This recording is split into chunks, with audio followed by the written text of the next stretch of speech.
Hey everyone, Ariel here, and David Breton with his Spending Time podcast, the aBlogtoWatch podcast. We are soon going to be doing some new experimental formats with Spending Time. We're going to try three people. We're going to try having more of a format style where there's different segments, and we're going to do a poll maybe and some question and answers and stuff like that. So look forward to different formats for Spending Time. In this show, David and I are going to talk about our dream custom personalized bespoke watch. I guess that's the first thing is let's go through those statements because bespoke, customized, personalized, these all mean different things, and I think that they're often used interchangeably. I hate that, and it's not true. How do you feel about this? Yeah, I think clearing the air on that is a good idea. Okay, so let's go over things. Okay, so what is customized? What do we think we want to give as a definition for that?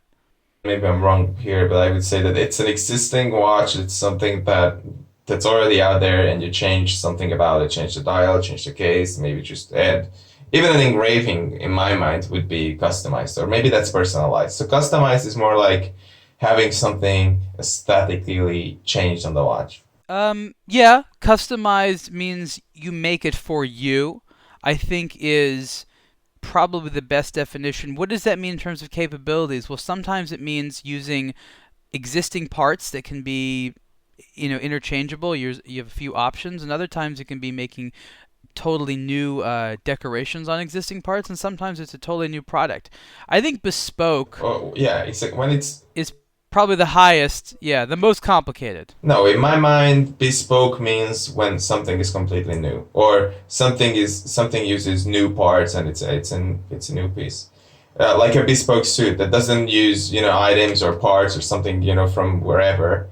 Whereas a customized would be you take an existing suit and someone puts your name in there wherever or change the lining or something like that. But it's already like a ready to wear piece or something like that. What is the term we use when, like we said, it's just sorting through existing options? Is that any of these things? Well, existing options can result in something that's completely new, or can result in something that's already out there and it's just changed up a bit. When it's just changed up a bit, it's customized, and when it's completely new to your ideas and it's crafted just for you, it's bespoke.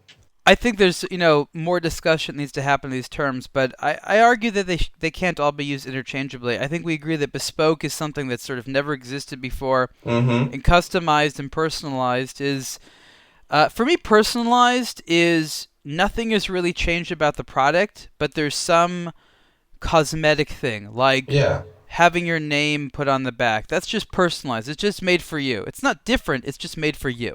Yeah. And customized could be some type of, yeah, something that either never existed before, or it could just be something where you choose from existing parts. I guess the first question is, have you at this time done this yet? Have you gone into any projects where you've had a bespoke, personalized, customized, whatever watch? Well, my first ever customized watch is about to arrive in the mail in a couple of weeks, hopefully, and that's going to be. I guess we can say it already. I don't want to like create all this, myth about it. No, David. No. Why? Let the anticipation grow. All right. Anticipation growing 5, 4, or whatever. It's a Konstantin Chaikin choker with my initials on the case back engraved. I didn't want to go crazy and do something insane because I understand he's already super overwhelmed with work and all that, and it's You know those watches are so popular, he took them off his website? he technically stopped yeah, offering these watches to anyone at this point. So I already feel privileged that I will have mine with my name on it and all that. So that's already a big deal for me. And for you? Yeah, I think in the past I've done various types of little projects where I've had different color dials made or different statements on watches. And at first I thought it was kind of corny. I was like, am I really gonna like a watch more because it has like a little my initials on it or something like that? And sometimes I didn't care. I think it can make a nice watch better, but one of the things I've learned is a customized watch is not going to make a not nice watch. better just because it was done just for you. You know, you might have the only ugly version or the only low quality version of this, but it's still not an attractive watch or something which is, not of a great quality. So you have to be selective with those watches that you can get customized. Um, I have gone through everything from having, some unique dials made to just sort of choosing through existing options and having my initials put on something. And I think one of the things I've learned over the years is that it takes a big emotional step to get to the point you feel comfortable doing it. Because I think that when you buy an existing watch, you trust in the fact that somebody said, yep, this is pretty, we can sell this. And when you have to make your own decision about something aesthetic, you can be like, what if I designed a monster? Yeah. Like people are going to ridicule me, they're going to be laughing and, he paid $20,000 for that? Mm. I've seen people that have gotten, the Reverso. One of the services that Jaeger offers is engraving and even painting that you have to pay a lot more than that. And, they have this book and it's like you choose the font and you want your initials. And yeah, you could get some custom, engraving, but for the most part, people just put something simple or a message. And I've seen, they showed me a book of things that consumers had done. And there's some stuff that I couldn't imagine. Be like, that's the silliest thing or the stupidest thing. But, people have gone crazy with it, and hopefully they love it, right? I think the most important thing is that the person owning or wearing the watch loves it. I've never heard of anyone customizing something and just hating it. They're usually proud of it. What about you? What kind of experience have you had seeing people that loved or didn't love something they customized? Well, I think the problem is, or the real struggle or the real challenge is in creating something that you will like or you hope you will like 5 or 10 or 15 years down the road. So if I designed a watch or even just bought a watch, if I look at the watches that I wanted to buy, non-customized, just generally watches, 5 years ago, I wouldn't want to wear those watches, or maybe I wouldn't even agree with that purchase decision that I'd made 5 years ago. So to go that extra mile and spend all that extra money on creating something that's custom, and you say, yes, this is exactly what I like, because when you just buy one off the shelf, you can just sell it and you can act like, well, not like as though it never happened, but you can get it out of your system or of your collection, and then it's gone. But once you create something, you really have to try very hard to create something that you can stand behind 5 years or 10 years or 15 years down the road, especially if you go crazy. So in that regard, I'm sure there are many people out there who bought a custom watch, especially the ones you cannot see my screen right now for technical issues, but I'm looking at some crazy customized Rolexes, and it's just insane how these look. There is one with a roulette wheel in the center of the dial, in place of the dial technically, with the polling hands and all that. And once you go for something like that, maybe you're really big in the casino thing or whatever, and you just want to get something. But then 5 years later, when your sense returns, you will realize that okay, this was not the brightest idea. So I can totally imagine it going down great or going down not so great for people. Yeah, so there's this thing where if you customize a watch, you're crazy. Mm. Like this is a prevailing value judgment that we usually make on people. Like, oh, you customize a watch, you must be mad. Like like you're burning money in front of people. When in reality, you could be making something really cool. But I think there's a difference between an aftermarket customization and one that is factory. I mean, I am all about what I call factory customization or personalization. Yeah. Aftermarket gets very dicey. Very, Mm. very dicey. Sometimes literally. Well, you can destroy the value of an otherwise good watch very quickly, in addition to having alright. something that isn't good. Yeah, exactly. My problem is with having something that isn't good, not with destroying value. Because once you customize something and you have even your initials put on it, you have to find, you will have to look really hard before. In my case, for example, I would find someone with my initials who wants a friggin' Konstantin Chaikin choker, So, of course, resale is going to be lower unless you're freaking Paul Newman or whatever. So value does not bother me too much, and I think it shouldn't do so, for anyone. Once you go down the customization route, but it has to be something that's impeccable, that's done right, because it's your piece and it's the brand, or maybe it's in-house, maybe it's not. That's doing it for Let's you. talk about stones, right? Mhm. There's this whole thing where don't get the factory stones, save money and get, some guy that can, put in the same diamonds, and they make all these promises. The thing is that I hear It's this gonna all the time. It's the suck. same. It's the same. It's not the same. I've never seen aftermarket Rolex stones that are Ever. as good. Rolex uses a very high grade of stone, which are all the same clarity, color, so it's very uniform. Their setting processes are fantastic. They do it so precisely.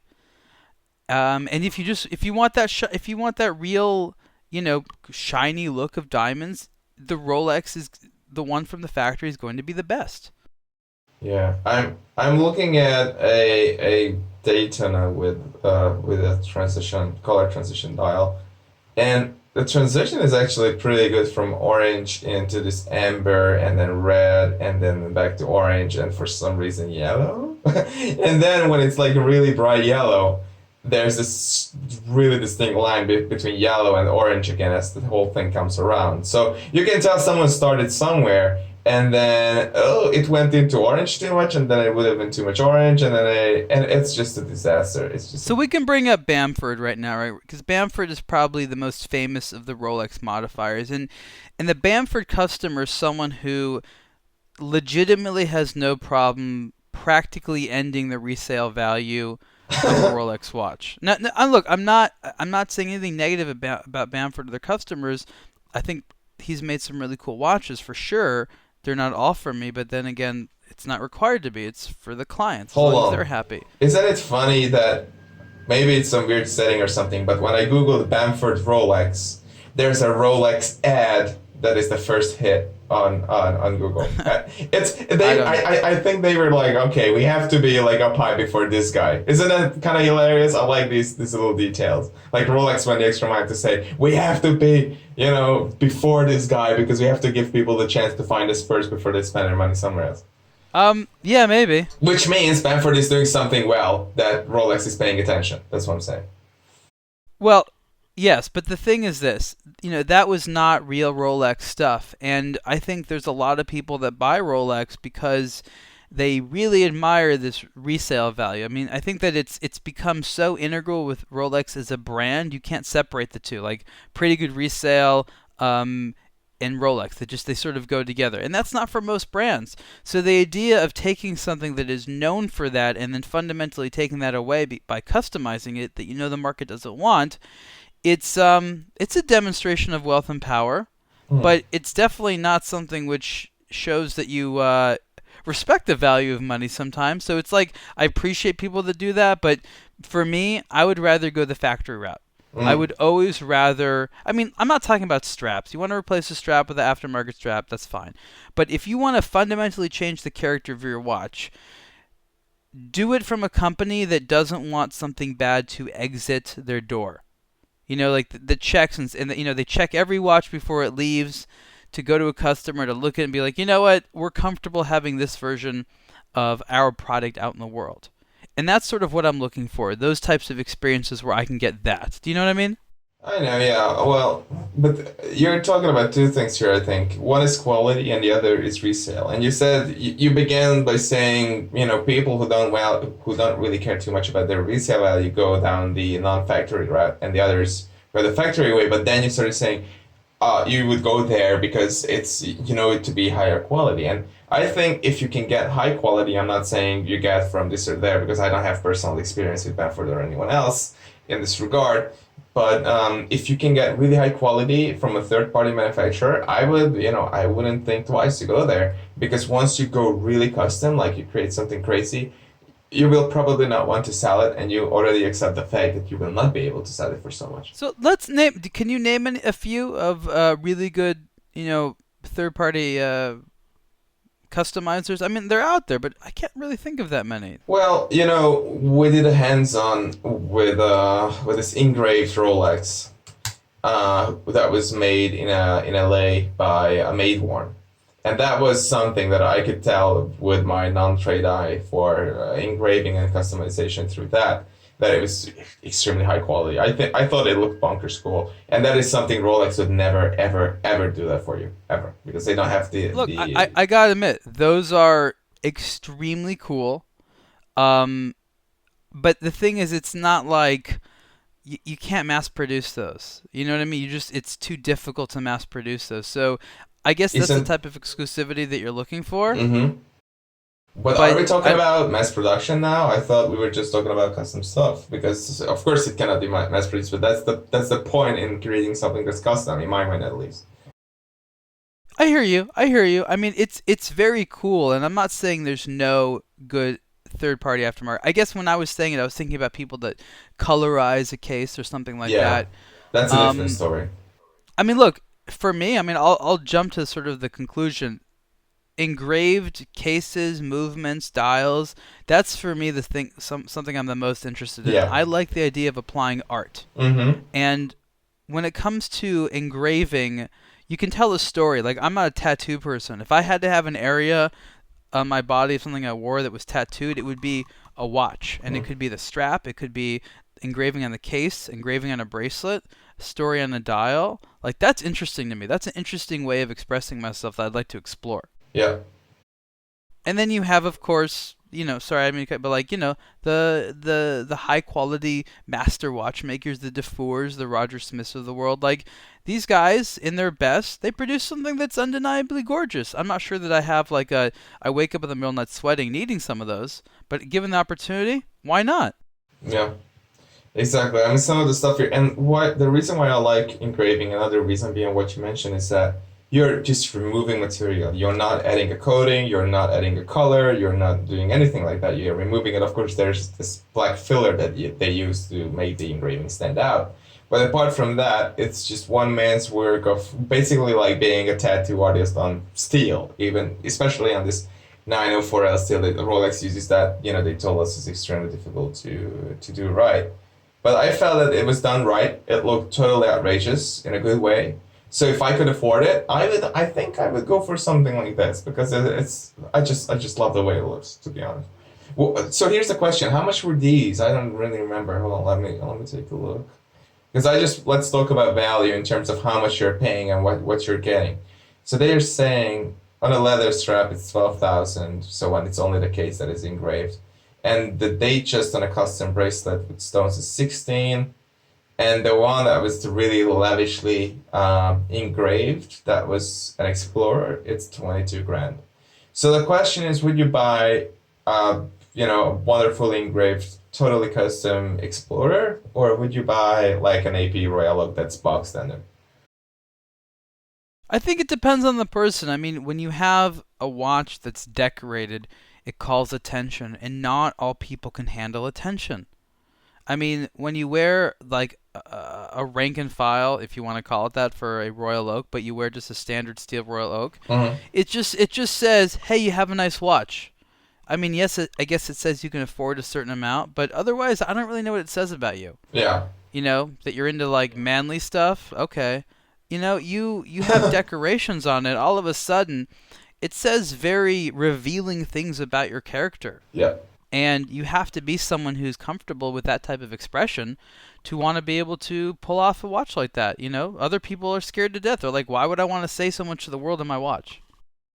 I think, I cannot, yeah, I won't speak for everyone here, but I think so many of us are wearing a watch because we just, we like it to be like one of those accessories that say something about us. We don't really, like, I personally don't, if like the watches that I wear, I think speak only to watch people, and even among those, like someone who knows more about watches than just the general, BS. That's why I don't have like a Royal Oak or something like that, because it's boring, it's run of the mill. That's why I'm having this choker. That's why I have a Grand Seiko with these weird pushers and stuff like that. When someone on the street looks at it, they don't really care too much about it. Maybe they will care about the choker, but it's just a weird piece. But why I like the choker is for another discussion.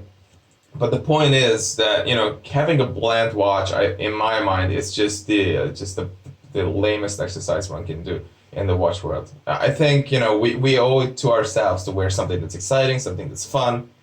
The more time I spend with watches, the more I'm drawn to wearing fun watches. I don't really care about this movement or that movement. What I care about is being entertained when I look at it and think to myself, "Oh wow, okay, this guy thought this up and went through the process of creating it." Whether that's learning how to engrave 904 steel or creating a watch with the face of a choker, I don't care. I just want to be entertained. That's my take on it, and this is why I like the idea of a customized watch more and more because that's how you can get really close to entertaining yourself with a watch.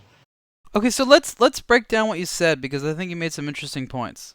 And I think that the first thing is that you and I both agree now in our very advanced maturity of being exposed to many watches Right. that the thing that we're the most interested in is an emotional feeling that we get when looking at the watch. Yeah. And what that means is that neither of us would ever miss the functionality if we weren't wearing it. Yeah. Right? Like, if the watch didn't have that expressive value, if it wasn't, as you say, fun, as I say, artistic, Mm-hmm. if it didn't have that thing, we would just wear something else. Yeah, exactly. Like, yeah, I will wear a watch definitely because I like the functionality. Something would be on my wrist, but it would have to be those things that we just said. So when even a luxury watch boasts these, I don't know, these performance improvements or all these technical features that assist in making it a better watch, Mm. if that is not paired with a gratifying aesthetic experience, we do not care. And I remember probably the best example of that was a couple years ago with what Eterna was doing. Eterna was coming out with really cool movements like the Sphero Drive. Mm. In I'm not saying they were bad watches, but like they weren't exactly, they weren't Royal Oaks, I'll tell you that. Eterna, what? Sphero Drive, yeah, okay. It was like in this case called the Madison. It was like, I mean, it was just square case, uninspired. like a tonneau case. It's just nothing special. Yeah. So I think that we have to remind ourselves on a regular basis that beauty is something it's like 80%, maybe more, of sort of the decision of why we make decisions to wear one watch or another. Yeah. That's the decision to make to even wear a watch is aesthetic. And we choose one watch or another because of little tiny things like, oh, I like the history. Oh, I like that it reminds me of this. Or I like this color. Just like tiny little things. Exactly. Like, oh, the movement has more power reserve. Boy, that pushes me a little bit more in the direction of getting this watch versus that one right next to it. Yeah, I'm reaching so much deeper in my pocket because it has a longer power reserve. I mean, if it has a 40 hour, that's a bummer. In the same way how when a Panerai has 30 meters of water resistance with the Lumina Duet, which is a joke.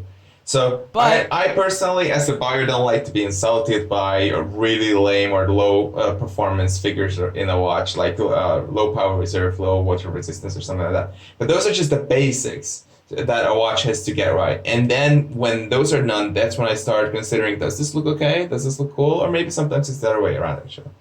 What's that? well, I think what's interesting is, again, we are we're talking as people that have a lot of watches and go through a lot of watches, so that we don't, like, if a watch has a problem, like it's not accurate, like we don't notice as much. I think that you and I would probably be speaking a little bit differently if we had to wear the same watch all the time for long periods of time. Maybe this conversation would be different, and maybe the types of watches that we would customize would be more about what is it we want every single day, like a certain comfort feature or something that's calming. Like right now, when we think about customization, we don't think about how to make it a better tool. We're like, what don't I have? Like, boy, I don't have a yellow watch. Wouldn't that be cool? Yeah, that's funny. But it's funny because it's true. Like, what don't I have? Yeah, yellow watch. Exactly. That's exactly my thinking.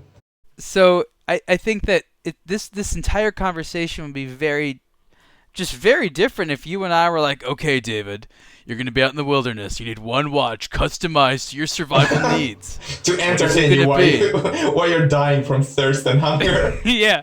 So we're going to be talking about like dirt, like, oh man, it was so cool if they could take this carbon, blah, blah, blah, blah, blah, and turn it into this. And, we could be, but like, we're not talking about that. We're like, boy, I really think symmetry is important in the subsidiary second style here. Like, like we're talking about such like design nerd stuff. Yeah. Like we could be having the technical conversations, like we can do it if asked to. Yeah. But where our mind immediately goes is like how do we make my own watch impress me every time I look at it? Yeah, that's exactly right. That's exactly right. You know what I mean? It's like a traveling like pick me up. I just look at my wrist. I'm like, that's the stuff. Yes. So I'm just looking at pictures of my Grand Seiko, which I just finished up a long-term review of because I've had it for a year and a half now. And in the review, about this discussion, maybe recall, I wrote that this is the watch that I reach for most often when I'm just leaving home and I have a few watches on the shelf and I'm like, which one am I going to pick? And it's this one because and I wrote this in the review that, when I'm sitting on the subway or sitting in a queue or whatever and I look at my watch, this is so many neat details and so many quirky solutions and so much attention to detail that it's still to this day, I find it just entertaining. I love looking at it and looking at it. I always find something that I like to look at when I glance to read the time. Sometimes, yeah, just check the time. But I would say 40 or 50% of the time when I look at this watch, I look at it longer than I would necessarily need to just tell the time because I'm like, wow, this watch is so cool. Even after all Gazing this long. longingly at your own And watch. stroking it gently when nobody's looking. And yeah, and Everyone's looking. well, whatever. At this point, maybe there's an Instagram account of the watch stroker.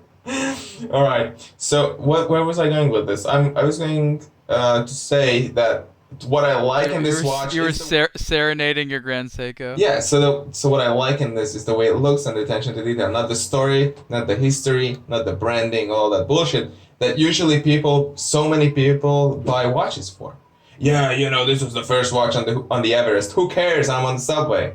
I'm not on the Everest, and on this watch, nothing reminds me of the Everest right now, apart from a White Would you House. rather be on Everest? I would rather be, but that doesn't mean I need to wear a watch. Do you remember?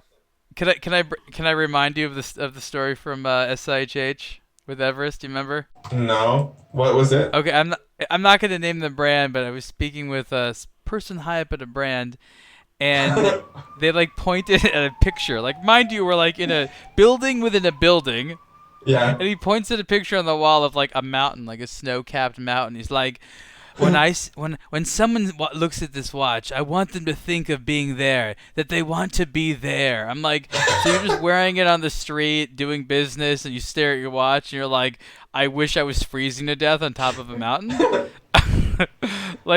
Yeah. I'm just trying to understand. But that's what they want. That's what they think sells watches, and in a way it does. In a way it does. It's not silly, but you can't be overt like that. You just can't be so overt. Get a Yeah, float better. if when I'm wearing a racing watch, am I a racing driver on the subway? I guess to some extent, yeah, it feels if a watch is just dripping with racing car details and stuff like that, then yes, then it puts me somewhere else when I look at it. But just because it has stripes on it or a red center hand or something like that, that will not make me a racing driver on the subway. So yeah, returning to the issue of customization, let's talk about how much we should be paying for brands. Some brands charge just exorbitant amounts of money for Millions. Yes, yeah. So let's talk about that for a second. Well, basically, I think there is customization, personalization, even bespoke options out there for almost any budget. I mean, I was just at Undone recently in Hong Kong, and you can get a truly bespoke dial. They print it for you, based upon your design, right there, like your own dial, brand, high quality, 100% yours, any markers you want. I think it's like $200. Mm. You do basically the same thing in Switzerland, and you can multiply that price however many times you want. Yeah. And then it goes up to, Vacheron. Constantine is one of the few brands that you can, if you pay them enough, will make you, a new movement. And making a new movement is probably the most expensive and challenging and insane type of bespoke thing you can do, right? Way more than making a case and stuff like that. So if you have your heart set on a new complication, I mean, I can't see that really being anything under several $100,000, and a brand new movement entirely has got to be millions. Yeah, definitely. I mean, these things have to work properly. You have to do it's prototyping and computer models. It's an engine. You're basically building a small engine, unless you want them to make you a movement that doesn't work at all, which happens a lot. Yeah, exactly. That happens a lot. When they don't really say it's custom, it's just it's extremely complicated, and then it doesn't work. But that's for a different discussion. But yeah, I like the idea of having a completely separate or different type of movement. if you're really very smart and you know what you want and you know it's possible to do, and a manufacturer has the in-house capacity to go there and do it for you, then sure, that's great. But there are some more obscure brands, like one of my favorites among independents, which is Bexy, who are technically at this point making like 5 or 6 watches a year. And although there are just a few models that they make, they are all unique pieces. So technically, they are all engraved, saying it's a unique piece, because everyone has their own engraving or their I own think I think whatever. everyone's just waiting for the sirens to come take you away, David. Oh, is it that loud? That sucks. Maybe they are. They're like, oh, the watch stroker, we found him. The watchstalker. I hope they never call you that. Yeah. Okay, so look, Bexy is great, and there are actually a lot of little people around the world that have these, not little people, but little workshops that are run by people that Little either people. little tiny people. That's why the details are so great. They're not actually, a lot of them they're not tiny at all. Um, no, but you can get custom movements made, a lot of custom decoration, custom dials, hands, cases. There's actually no shortage out there, but you have to hunt for it. Hmm. You have to get people's attention. It's still not a direct process, and a lot of brands have, I'll call them, personalization or customization options they don't tell you about. Yeah. Off menu items at even big brands. I mean, you go to a store, for example, and you get a watch for an anniversary, a graduation, whatever, and you want to have something engraved on it right there. A lot of stores will do that, but they don't say it. Yeah. They don't have a sign that like shows a picture of the watch and be like, "Look, we can engrave with your initials." Like, it's not out there. I mean, I was just at Hamilton Jewelers in Princeton, New Jersey, and you go underground there, and they have an entire jewelry making studio and watchmaker studio with 5 benches. Wow. Now, That's cool. now I'm not saying that it isn't clear that some of those services are available, but like, I didn't know they could make jewelry. I didn't know that the jewelry makers could go and do engravings and artistic things like that. And if they wanted to have like a little scene engraved, they could do things like that. They can make parts. They can set stones. Like, I didn't know that these things are available. And some people, like, they buy a watch and they want a stone set right here. Like, oh, here's a ruby. I want to just put this in a lug. Some people want that. They don't even know that they can ask a lot of people that's possible. Put this ruby in my lug immediately. I want this ruby in my lug right now. Put it Yes, there. this is a family ruby. I don't know. I'm sure that's happened before. Someone has like a stone that means something to them, and they just stick it in the side of the case. So, for example, Roche Dubuis, for example, I know that they make a very, very substantial part of their business, through their customization program. And it's doing crazy well for them, and it's impossible to find it even on their website. And we were talking about this, that they don't really advertise it so much, but it's called their rarities, which is really like a weird name. Like, I'm on their website right now, and as you scroll down, it just says rarities. So you click on it, and then you realize, oh, okay, so this is their customization program, where you take a design or take an existing movement, and they go like crazy with it, put like whatever you want. They can go really, really crazy with materials and even movement design there. But it's just one of those many brands who don't really advertise it, but they have actually like a working and actually quite successful customization department. I will say this, that if you're looking for value, you probably don't want to go to those really big brands for customization. Sometimes they offer good packages and deals where you can get things lower cost or for free, and maybe once in a while they'll have something which is a good system where they have customization. But for the most part, if you want something truly new, or for them to dedicate a lot of time to you, you need to go to one of these little smaller brands. Yeah. You need to go to someone who's a craftsman or an artist who can do the type of work, who understands you, that doesn't have a huge volume of this, that doesn't need to justify at least $10,000 or $15,000 per project to do something like this. You can get real customization for a few $1,000s. There's artists Like who, for example? They're not necessarily brands. That's the thing. They're usually just set up an artist. Like, there's this guy.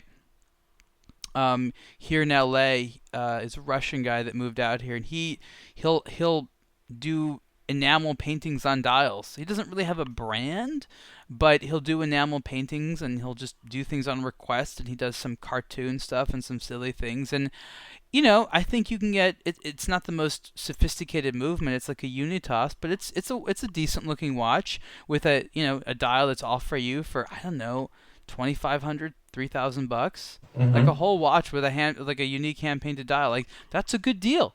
Yeah, it really That is. would that would be a good value for the lower end. To get something like that from like Blancpain, oh my God. Oh yeah, that's it. That's an excellent example right there.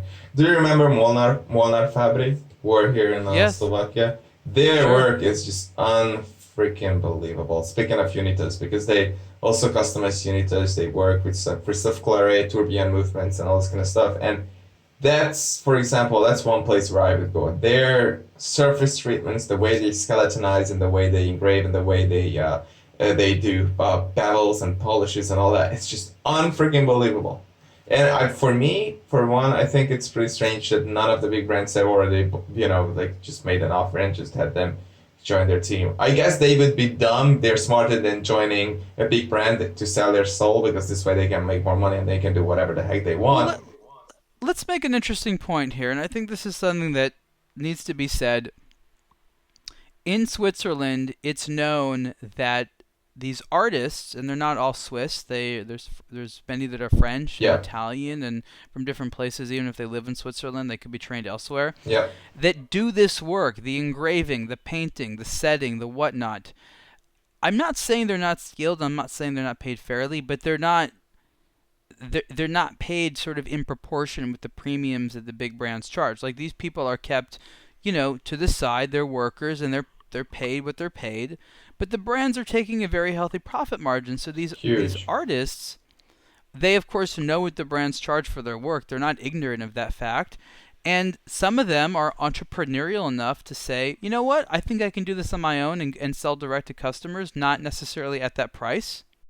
Yeah, maybe a I bit mean, lower, but what I'm actually end up making, is still much higher than what I'm getting No, paid. no, now here's the difficult thing. This is what's interesting. They leave those jobs very confident. They're like, you know what, I can go out my own. I know I can charge less. They're going to be the right people out there that know my work, and they can see the quality, and this stuff will sell itself. And there's a lot of people that, it's true, if they were dealing with people just like them, they could do that. But then they find themselves in a position where doing business is really hard. And it's really hard because they forget that they have to market something. And if you don't have a brand, a house, a maison to fall back on, you need to market yourself, the artist. And many of these individuals aren't good at doing that.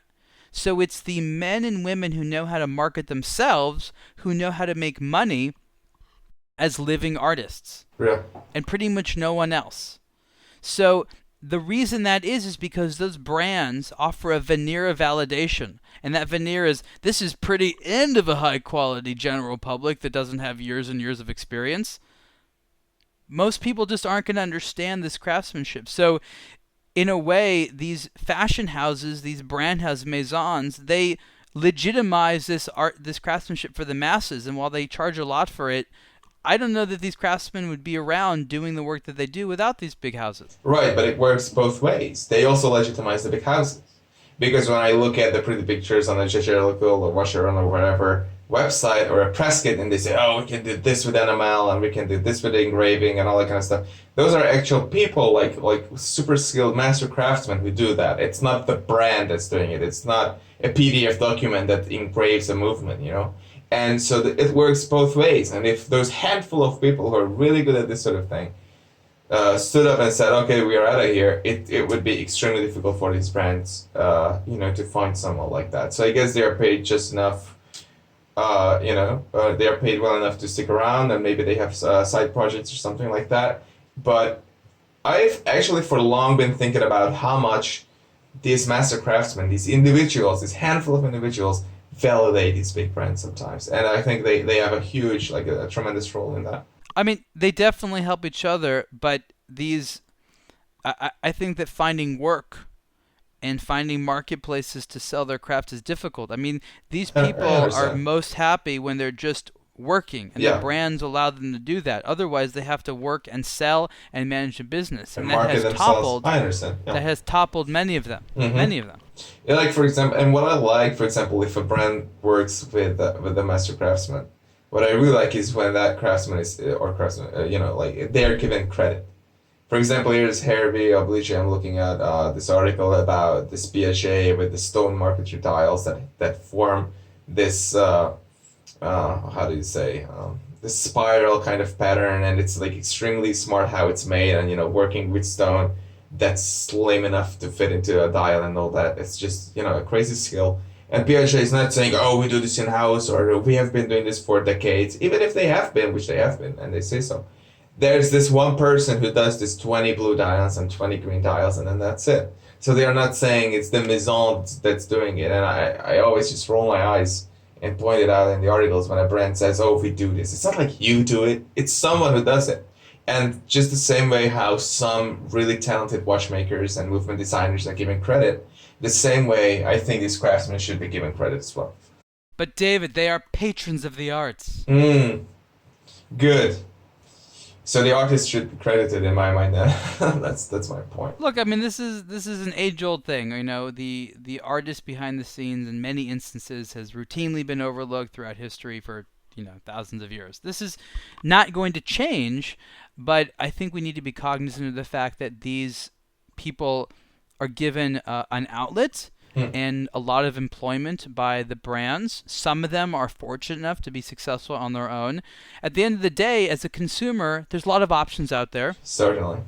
Um, I would say that if you are presented with a situation where there's a popular craftsman who has a weight, and you don't absolutely know for a fact that they're the only person who can do it, shop around. It's not that that person's stuff isn't worth it, but there's so many not working, excellent craftspeople out there that I've found. There's no reason to be put on someone's waiting list. If you really want to wait, that's fine. If you have your heart set on a particular thing, okay. But if you're just generally in the mood to have a watch made for you, to your taste, there's a lot of people out there. You might need to hunt a little bit, but they are out there. What do you think, David? Is it worth waiting, or should you find someone who is not currently working at that moment that's probably going to be a lot happier and be able to put more time and effort, which is what you're really paying for? Yeah, I think it really depends on who you are and what you want. Some people want to just walk into a boutique, speak to a spokesperson or a representative of the brand, say, I want my name here, I want a blue tile, I want diamond indices to it. I will be back in 6 months, give me the watch. So not everyone has the capacity or the willingness even to find someone. And then the problem is monitoring or judging the quality of the work of a set artist. Because when you're ready to drop several thousand or tens of thousands of dollars on a special piece, then you want to make sure that it's going to look great. And then that means you have to put a lot of research into it, which is going to be difficult because some of these people make less than 10 watches or maybe or 10 projects a year, and they are not many of those end up on the internet, or it's very difficult to find those pieces.